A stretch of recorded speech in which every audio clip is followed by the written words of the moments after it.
Hey guys, this is Zaid with the Hammer Bros, and I'm bringing you a special battle report. Me and some of my buddies got together, and we each decided to play a 4,000 point list. So we were having kind of a mega battle here. You can see that we have 3 players on the side of Order, which composes of a Wood Elf army, an Ogre Kingdoms army, and an Empire army with Karl, Franz. We had one of our guys drop out, so instead of having the extra 4,000 points to raise guys, I kind of fielded it all. So I have a mishmash of stuff across my board. I am playing Nagash, and you can see some of my stuff there. And then on the left we have my Ogre, or my Orcs and Goblins friend. So we're just, messing around. I mean, there's no competitive, nothing's on the line here. But we roll to see who goes first, and the good guys go first. They move around like so. My buddy pops his Ogre Kingdoms guys up here to take some flaming shots at my Terrorgeist, trying to take him off the board first turn. So what ends up happening is the magic phase is largely irrelevant, at least on my end. Nagash is always pretty much able to take care of whatever is coming my way, and my level 3 vampire in the center there is usually taking care of the level 2s that the Wood Elf player brought. So during the shooting phase, no flaming wounds get dealt to the Terrorgeist, and he fails to wound or hit on both cannons on the Terrorgeist. So a stroke of luck in the beginning of the game, which is pretty nice. You can see here that I've raised some Vargheist and some Spirit Hosts behind his lines. What I'm going to do is I'm going to try and take out those cannons. I mean, that's really the biggest threat right now. Once the cannons are gone, I can pull Nagash out and, make everything happy fun times. I slide my Terrorgeist to the left here to hide behind the hill and pop my bunker up here with my Vampire and a bunch of Black Knights. You can see on the left here my Orcs and Goblins buddy is moving up double Wyverns, and his Savages got handed over here, so they're looking to flank this cavalry. So hopefully this plan goes right, but unfortunately it does not. The Empire player makes about a 10, needing a 10 to hit these boar boys, and he does. So those Savage Orcs are going to be left high and dry. You can see Karl Franz coming over here to flank out my Black Orcs here, or my Black Knights here, and threaten that Terrorgeist. Up here you can see that there's some chaos being caused. Our Ogre Kingdoms player wants to turn and face and not have his cannons and these Empire handgunners. Basically, they don't want to lose War Machine Hill. So the Mournfang reform into 2x2, and the Ogre Kingdoms bus turns this way. I'm really happy with this because then now that big nasty Ogre bus isn't coming my way. I don't really have anything too much to deal with it, so that's where we are there. You can see that the steam tank is also turned around, which is good for me to pop those Vargheist because he was worried about those ramming into his cannon. Here's another shot of what the top of the area looks like, so you can see that reform. And what happens is those Vargheist, of course, explode. The dogs redirect those Treekin into the bridge, and those Knights sweep up all those boar boys. So the Orcs and Goblins are not in the best position right now.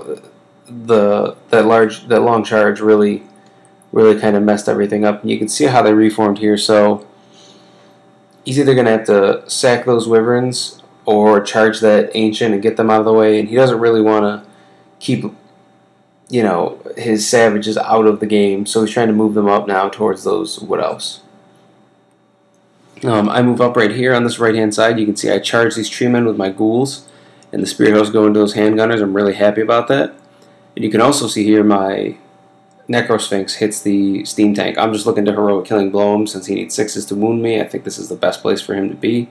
And I take out a cannon so Nagash can peek his head around there a little bit like you see. I'm very happy about that.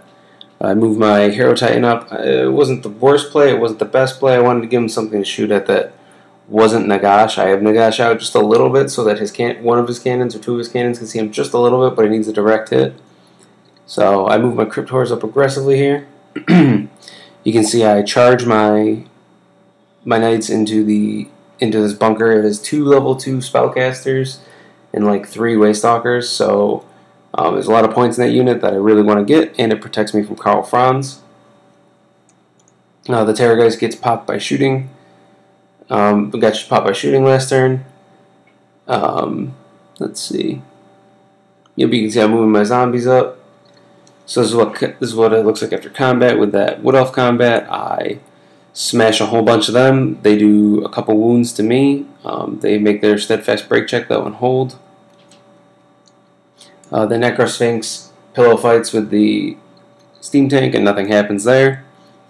You can see how our Orcs and Goblins player is repositioned. He's leaving his back exposed to those knights, but he wanted to try and make it into those Wood Elves and failed. So I mean, I think it was the right play because there's not. I mean, you can see Orion behind him, the Tree Man. There's things are starting looking good for the Greenskins.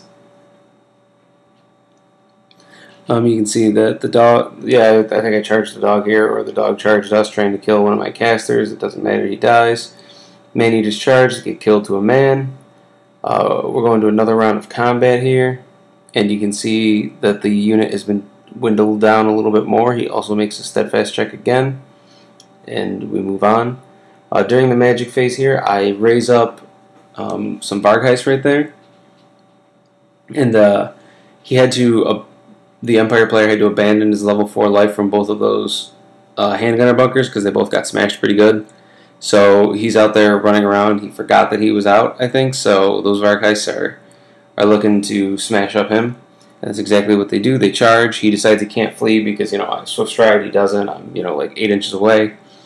So I don't kill him, though, because he's Fencer's Blades and Glaring Scales. But he does get run down. So good on that. The Vampire and his Black Knights sweep up the rest of the Wood Elves, and the Necrosphinx heroic killing blows the steam tank. So a lot of things going my way this turn. I'm very excited. So I reposition my Necrosphinx like this, and as you can see, I've moved Nagash out. I have those tree kin locked up, so I'm kind of controlling this side of the board right now. However, Nagash is visible to cannons, and in the one round that I expose him, he takes 6 wounds from cannon fire. He gets 5 dealt to him from 1 cannon. I fail the ward, obviously. And then he hits wounds. I fail my ward again and does 1 wound. So this is why I feel Nagash will never be an overpowered model, because he's always 1 cannonball away from essentially being dead. And then anything else you can get on him, he's just very fragile. So clenched my butt cheeks a little bit there, but it ended up working out. You can see everything's turning here to face the vampires, those knights, the Tree Man, and you see another Wyvern down here getting ready to charge. You can see Karl Franz's wing there in the bottom. He's flying his way over to Nagash for that epic showdown. And you can see some Tree Men die, some Crypt Ghouls die. Reposition those zombies there to block up his bunker, which they do, and you can see some Dryads there in the lower left fighting some zombies. So nothing too exciting happening there, besides a bunch of zombies dying. There's another shot of the wounds on Nagash. You can see in the bottom right there that die. So after combat, the zombies are dead, and the Ogre Bus moves over. You can see the cannons are lined up. My thought here is I'm going to charge the first cannon with the Crypt Ghouls, and then I'm going to charge that unit of handgunners with the Necrosphinx, make him fail his terror check, which he does. He flees through the Mournfang. The Mournfang fail their panic check, and they run off the board. So I felt pretty good about that play, and then I make my leadership to redirect with the Necrosphinx into those Dryads, which he does. He successfully makes that. You can see that those Treekin have broke from combat with the Crypt Horrors. I try to pursue them, but I don't catch them, so I'm going to just have to reform with them. He sends those, he sent his bunker with his BSB and a Warrior Priest in there with his Inner Circle Knights and a Tree Man into my Black Knights in the flank. I take a whole bunch of wounds from the charge. I crumble down some, but it's not over yet. Here's just another look of that before the flea I made him do with the Necrosphinx.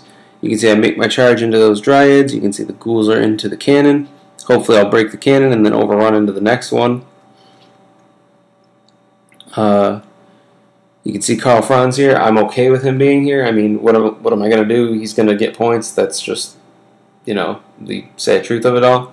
On this combat, I break this cannon, and it does not, and I do not catch it, but I do overrun into the other cannon.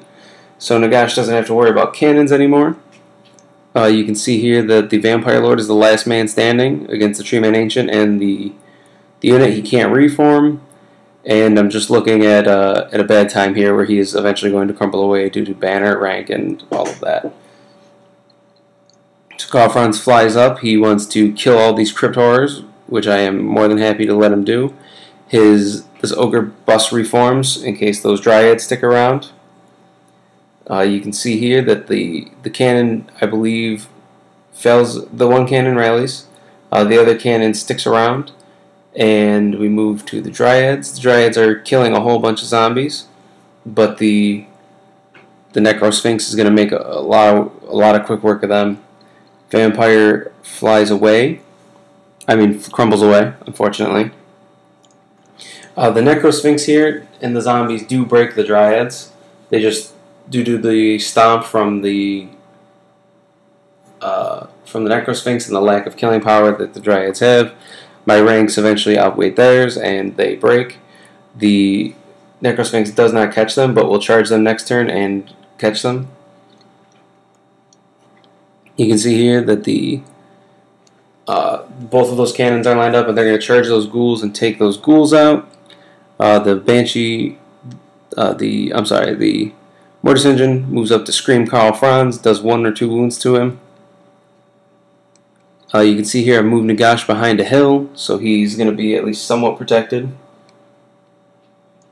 You can see just another shot of this. Moving everything up over here, the ghouls get the charge from the cannon, so that's a bunch of impact hits, not a lot of ranks left. You can see that these Iron Guts and all those characters are going to eat those zombies alive, which they do. Karl Franz puts himself up on the hill and dares Nagash to charge him. And, you know, because we are so far behind, I don't have anything else to do but charge him. So you can see here, all of the ghouls that are dying. I killed one of the cannons, but it's not going to be enough. So that's unfortunate. I lose that combat, crumble down some. And during the last turn, I charge Karl Franz with Nagash because my buddy wants it. It's not, you know, it's a fun game, so it really doesn't matter. Otherwise, I would obviously conserve the 1,000 points. But in my magic phase, I do get off Briona's Time Warp and Van Hels, so I strike first, I get an extra attack, and I get to reroll my failed to hits. Despite all of that, I still can't kill Karl Franz. I roll 2 1s to wound, and he makes a good amount of his ward saves, lives with like 1 or 2 wounds, and then swings back and does exactly enough wounds +1 to kill Nagash. And that's the end of the game. So it was a pretty staggering loss for the Undead and the Orcs and Goblins. The Orcs and Goblins getting wiped out early and not being able to use their war machines. They were all misfiring very early on, and we just couldn't put any wounds on Karl. Led to the unfortunate demise of the Destruction Forces. But I hope you guys enjoyed the game, and I look forward to seeing you guys on the next one. See you.